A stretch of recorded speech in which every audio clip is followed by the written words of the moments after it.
Hebreus capítulo 12, a partir do verso 1 diz assim: portanto, também nós, uma vez que estamos rodeados por tão grande nuvem de testemunhas, livremo-nos de tudo o que nos atrapalha, de todo o pecado que nos envolve, e corramos com perseverança a corrida que nos é proposta, tendo os olhos fitos em Jesus, autor e consumador da nossa fé.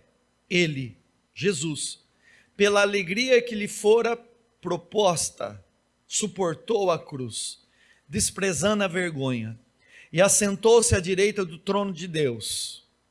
Pensem bem naquele que suportou tal oposição dos pecadores contra si mesmo, para que vocês não se cansem e nem se desanimem.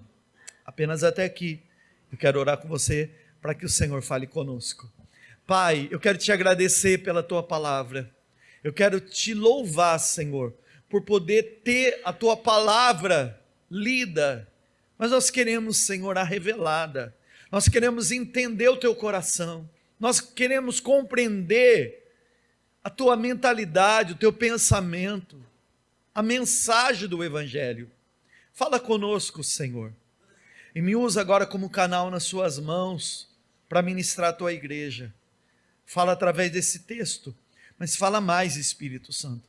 Enquanto eu estiver pregando, Senhor, fala ao fundo do coração, no espírito dos meus irmãos.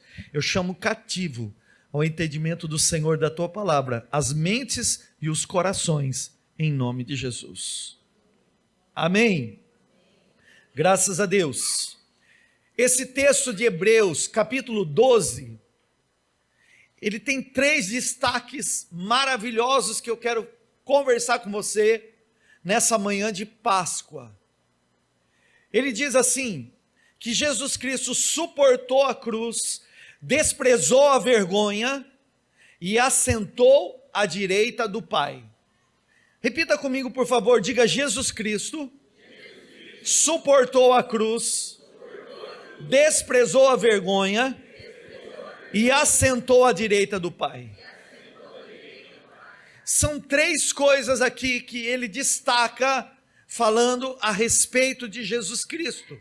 E a primeira é essa, é a mensagem do Evangelho. Ele suportou a cruz. Foi numa sexta-feira que Jesus Cristo, ele foi crucificado. Em Isaías, o capítulo de número 53, em torno de 700 anos antes, o Senhor fez com que ele visse o flagelo da cruz. Jesus não foi o único crucificado naquele dia. Aliás, a crucificação, ela acontecia todos os dias. Pessoas sendo crucificadas por Roma, era diariamente. Qualquer pessoa que se rebelasse, ou causasse qualquer tipo de tumulto na sociedade, elas eram presas, sentenciadas, julgadas, condenadas, e elas eram crucificadas. Tanto que naquele lugar, no Monte Gólgota, no Monte Caveira, onde havia uma equipe preparada e treinada para a crucificação, haviam mais 2 com Jesus lá. Então a crucificação não era apenas de Jesus. A única diferença é que todas as pessoas eram julgadas, condenadas, sentenciadas à morte por algum delito cometido, por alguma infração, por um pecado. A diferença é que Jesus não tinha pecado nenhum. No julgamento de Jesus, todos disseram: não há motivo sequer para crucificá-lo. Não há um motivo sequer para condená-lo.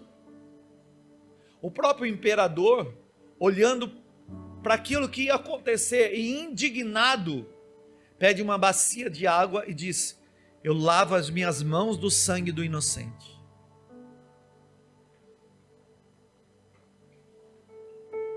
a morte mais vergonhosa, ela era anunciada na cruz. Os romanos pregavam a sua tirania através da crucificação. E não era um lugar isolado, é uma via pública até hoje.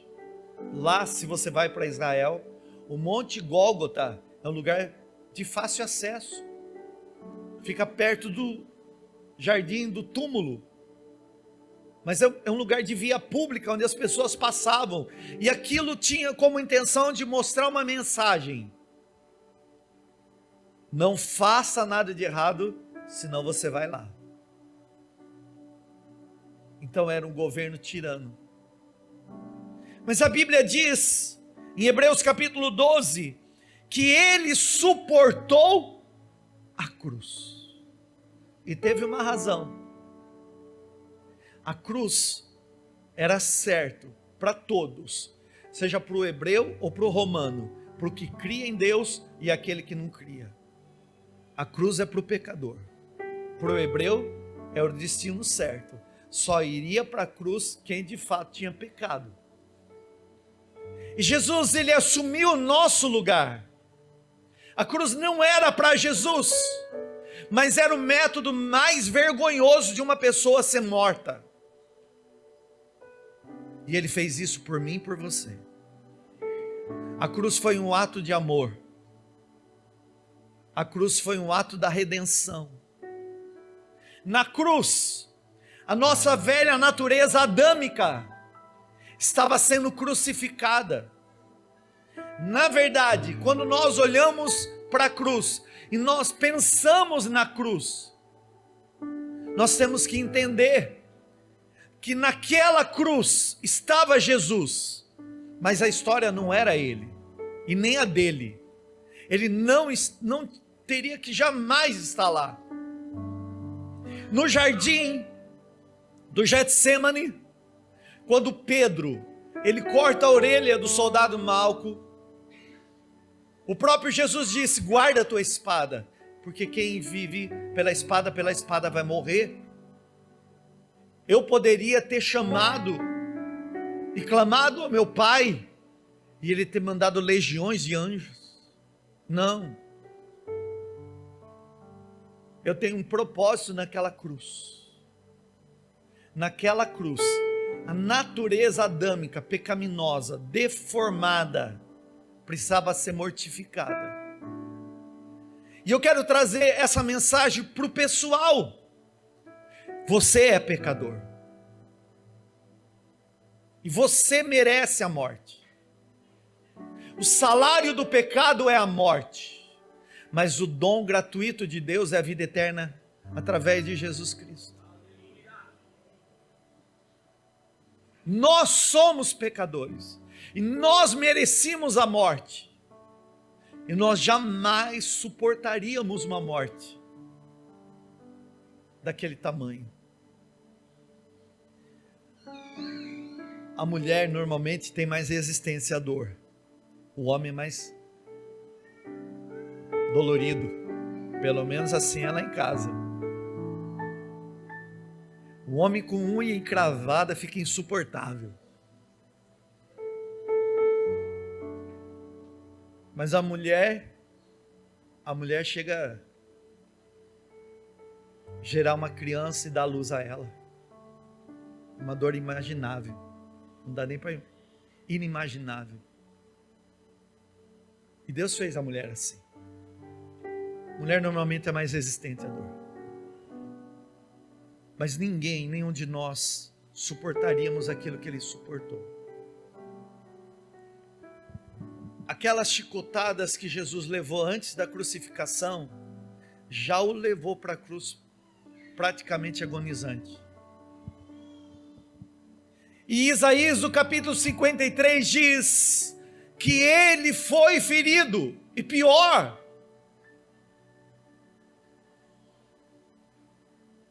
ele foi dilacerado,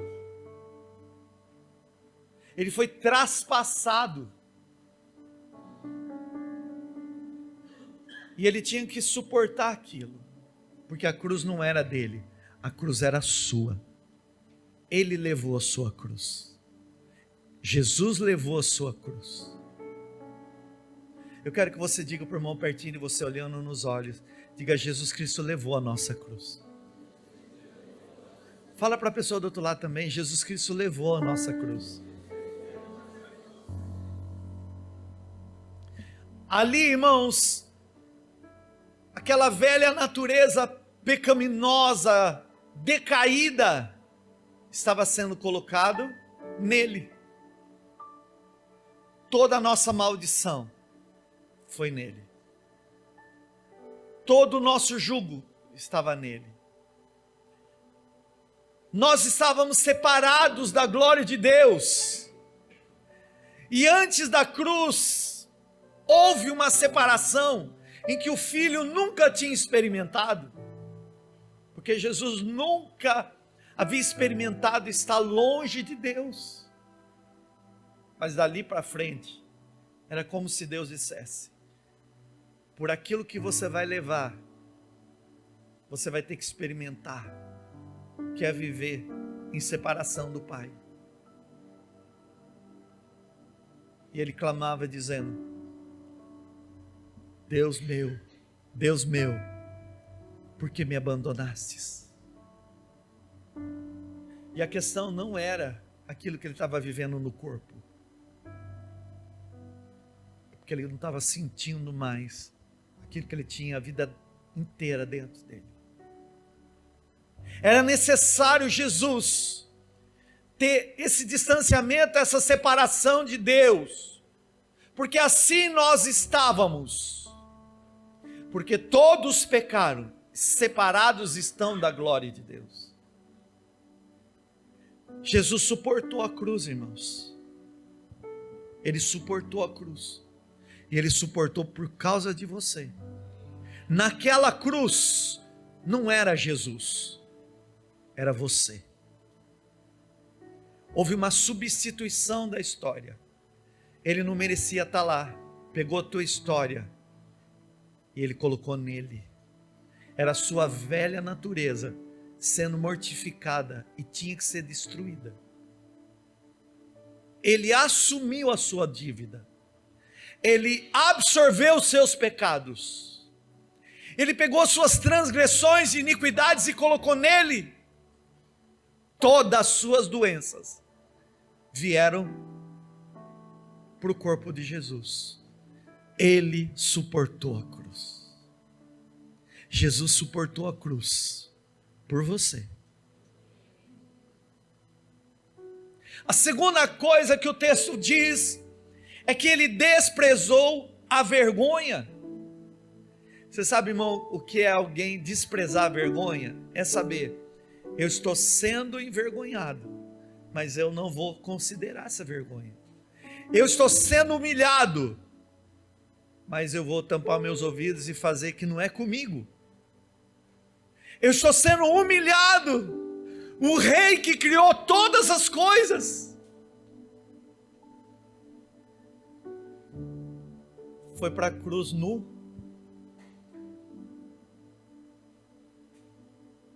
Cuspido. Bateram no rosto dele. Em Isaías 53 diz que ninguém foi mais humilhado do que ele. Homem de dores, experimentado no sofrimento, o homem do qual as pessoas viravam o rosto. Isaías diz: nós não tínhamos nada nele que nos atraísse a ele. Ele foi o desprezado. Ele foi desprezado. E talvez você diga: as pessoas também me desprezam. Você não sabe o que é desprezo. A Bíblia fala que ele foi o mais rejeitado entre os homens. E talvez você diga: não, minha família me rejeita, meu marido me rejeita, minha esposa me rejeita, meu filho me rejeita, a sociedade me rejeita, até dentro da igreja eu sou rejeitado. Você não sabe o que é ser rejeitado.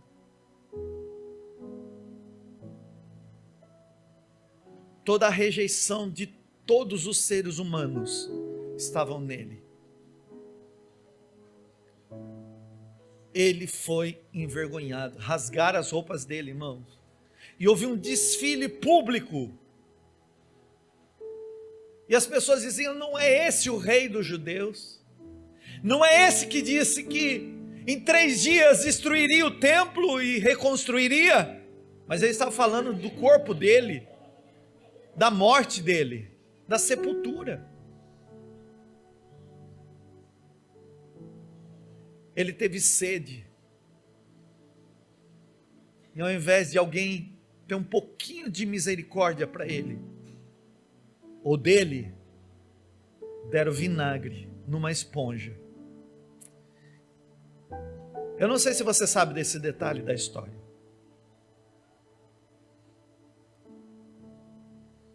E eu nem sei como que eu vou te contar.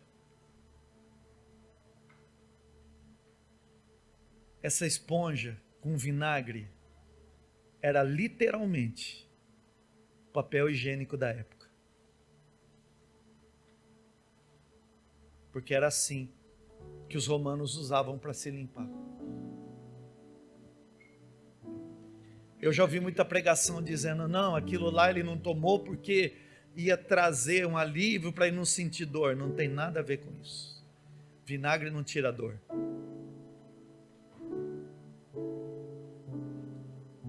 Os romanos tinham um lugar, uma latrina, onde eles sentavam, eles se lavavam e depois usavam uma varinha com uma esponjinha para se limpar, e nessa esponjinha tinha vinagre.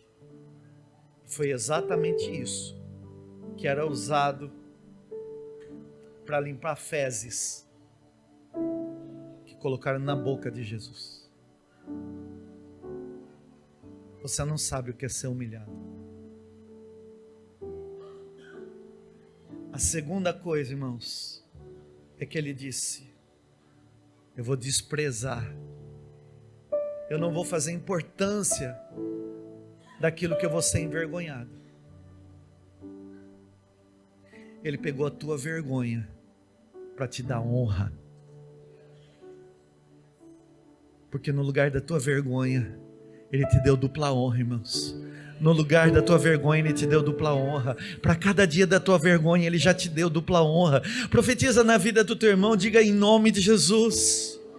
Acredita que Jesus desprezou a vergonha, porque para cada dia da tua vergonha, Ele já te deu dupla honra.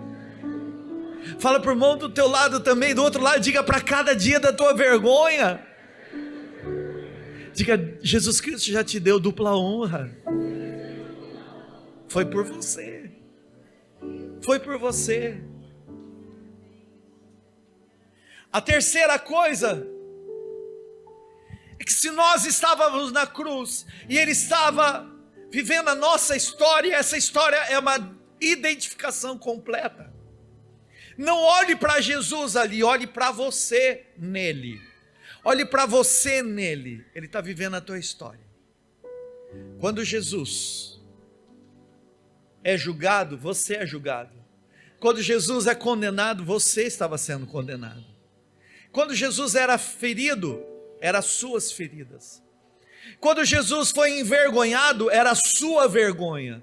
Quando Jesus ficou nu, era a tua nudez sendo exposta. Quando Jesus foi pregado, os pregos eram da tua mão, a coroa era da tua cabeça. Quando Jesus morre, era para você morrer, e você morre nele. Mas a Bíblia diz que Jesus Cristo desce às regiões do inferno, e você desce com ele, e lá ele enfrenta o diabo, e você está nele enfrentando o diabo. E ali Jesus derrota o diabo e tira das mãos do diabo a chave da morte e do inferno, e você vence o diabo nele, e você tira das mãos do diabo a chave da morte e do inferno, e ele ressuscita, e ele está vivo, e você ressuscita nele também, e você ressuscita nele também. E mais, irmãos, Ele sobe ao céu e Ele põe você lá com Ele também. Essa é a nossa história. A nossa história está atrelada à história de Jesus. A sua história está atrelada à história de Jesus.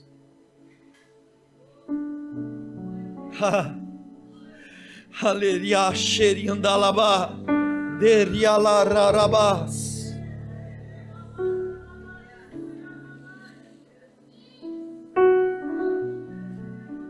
Você se fez um com Ele. Ele pegou tua história maldita, Ele te deu uma história de vitória.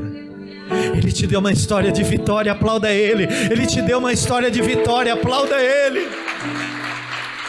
Você estava perdido, condenado a viver uma eternidade longe de Deus, mas porque Deus te amou de uma forma tão grande, que Ele se deu por você.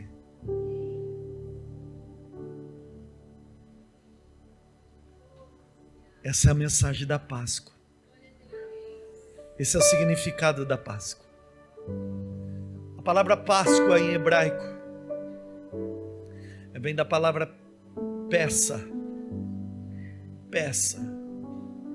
No original significa passar por cima. Eu sei que para algumas pessoas é passagem. Não, não é só passagem. Dá a intenção de passagem porque é a saída do cativeiro. Não.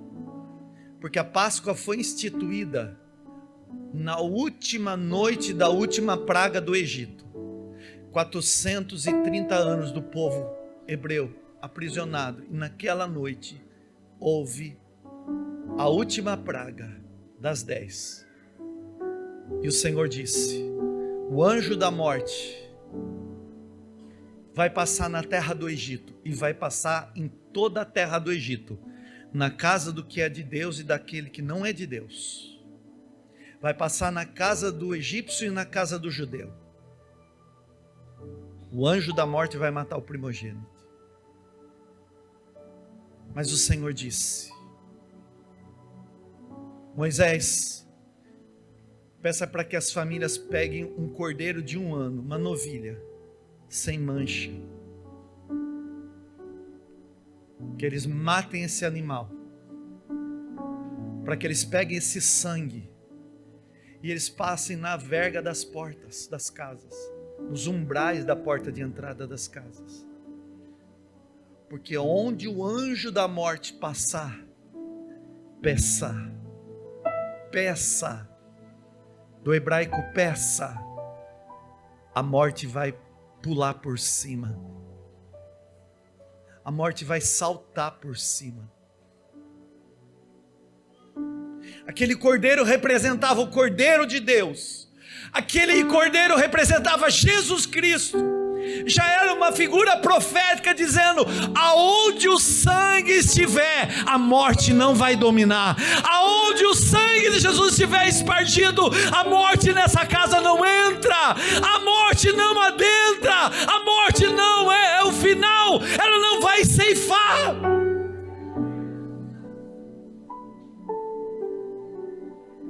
E a Bíblia diz, irmãos, matar o cordeiro, passar o sangue nas portas, e em todo o Egito se ouvia choro, desde pessoas até animais, todo primogênito morria. Mas onde estava a marca do sangue do cordeiro, a morte não teve poder de entrar.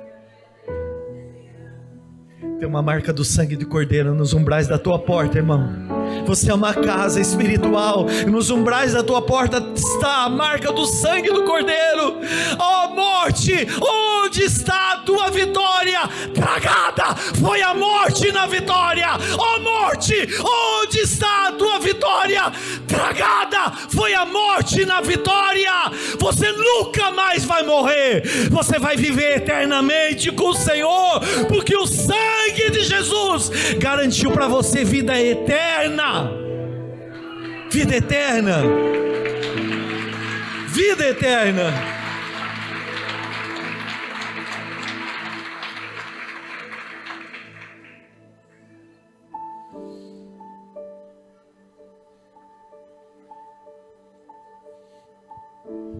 João Batista, quando viu,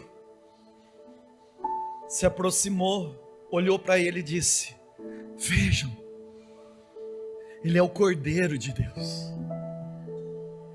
João viu, não tem defeito, não tem pecado, não tem mancha, mas vai ser imolado, vai ser sacrificado. No Evangelho de João, capítulo 1, 29, João está dizendo: vejam o Cordeiro de Deus, que tira o pecado do mundo. Irmão, você tem que se voltar para Jesus todo dia, porque Ele é o único que tira o teu pecado, Ele é o único que purifica o teu pecado. É o sangue de Jesus que te purifica de todo o pecado, de toda a injustiça. Ele é o Cordeiro de Deus, aquele que foi como um cordeiro, como uma ovelha muda, e que não abriu a boca. Verdadeiramente, Ele foi ferido. Nós olhávamos para Ele e não tinha nada que chamasse a nossa atenção, mas verdadeiramente Ele levou sobre si todos os nossos pecados, todas as nossas culpas, todas as nossas enfermidades, e por suas feridas nós fomos curados. Nós já fomos curados. Receba a tua cura, irmão. Receba a tua cura. Receba a tua cura, irmão. Receba a cura para o teu físico. Verdadeiramente você foi curado.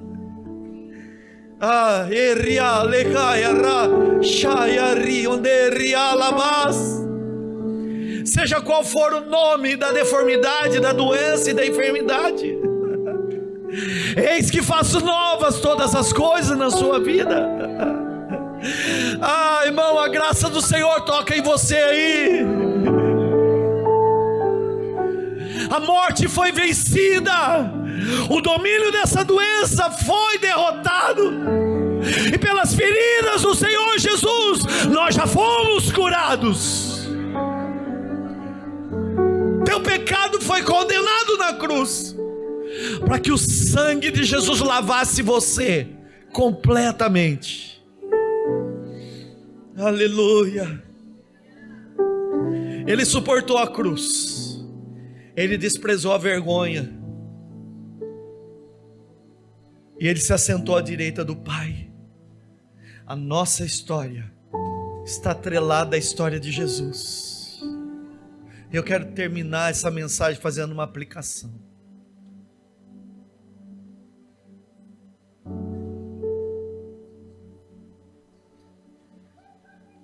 Nós estamos suportando a cruz, irmãos. Você tem esse entendimento? Nós também estamos suportando a cruz. Em Mateus capítulo 16, 24, Jesus disse: se alguém quiser me acompanhar, negue-se a si mesmo, tome a sua cruz e siga-me.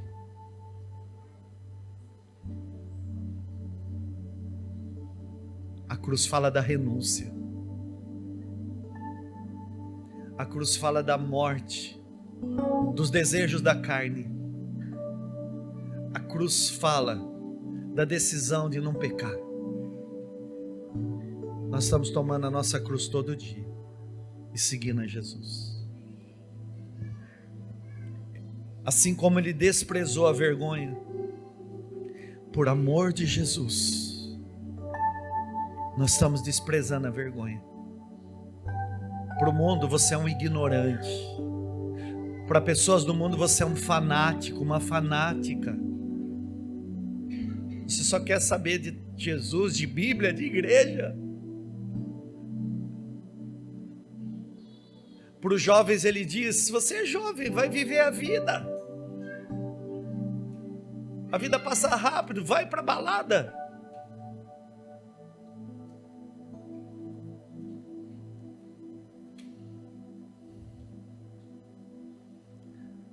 nós estamos desprezando a vergonha por amor a Cristo, irmãos. E o próprio Jesus disse: todos odiarão vocês por minha causa, mas aquele que perseverar até o fim será salvo.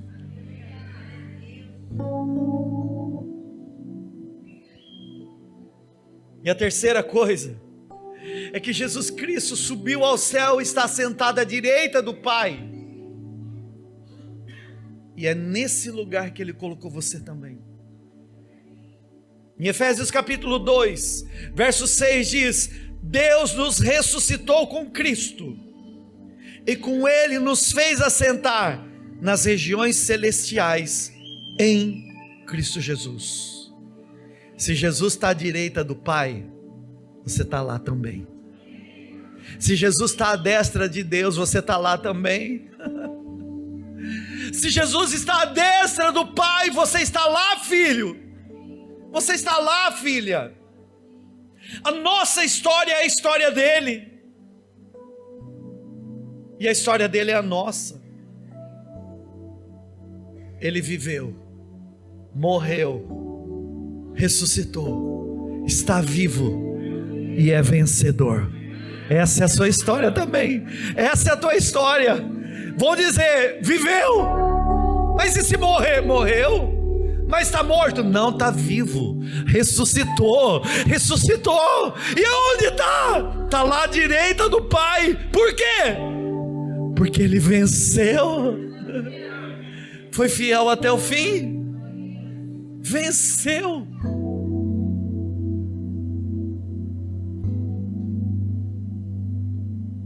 E eu termino com o último versículo de Hebreus capítulo 12, no verso 3, que diz: pense bem naquele que suportou tal oposição dos pecadores contra si mesmo. Pensa nessa manhã, pensa nesse dia de Páscoa, para que vocês não se cansem e não se desanimem. A vitória é certa. Tua vitória é certa. Tua vitória é certa. Vai dizendo a quem você puder: a tua vitória em Cristo Jesus é certa.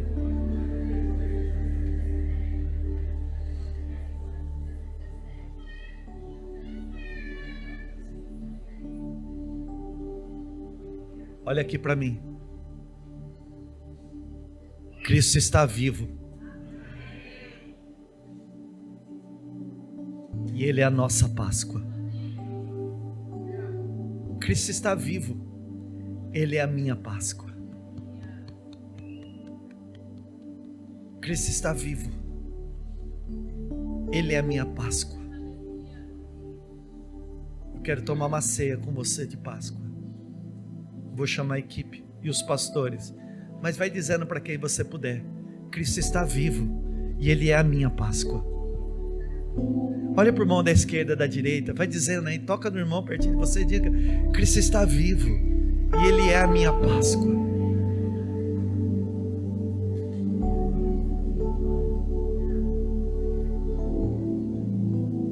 Pastor, o que eu tenho que fazer hoje? Suporta a cruz, irmão. Despreza a vergonha e fica no lugar onde Jesus te colocou, assentado à direita do Pai. Olha aqui, irmãos, se você ainda não entregou a sua vida a Jesus Cristo, Ele morreu por você. A gente costuma dizer nas igrejas evangélicas: você tem que aceitar Jesus. Não, irmão, você não tem que aceitar Ele, Ele que aceitou você. Fala para o irmão pertinho de você: não é você que aceita Jesus, foi Ele que aceitou você. Fala para a pessoa do outro lado: não é você que aceita Jesus, foi Ele que aceitou você.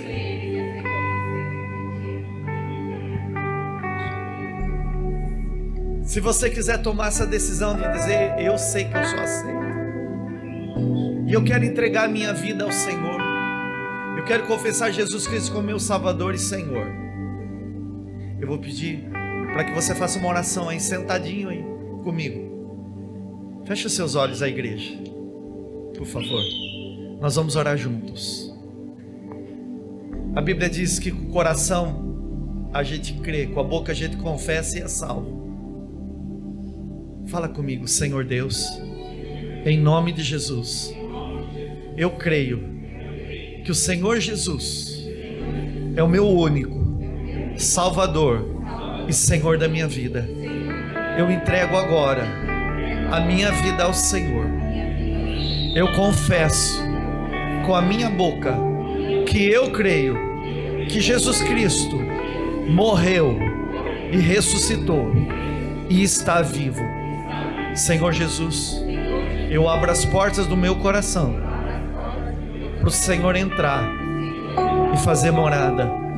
Entra no meu coração agora, perdoa os meus pecados, escreve o meu nome no livro da vida, porque eu prometo, todos os dias eu vou te amar, vou te honrar, vou te servir, vou te seguir para frente até o fim, em nome de Jesus.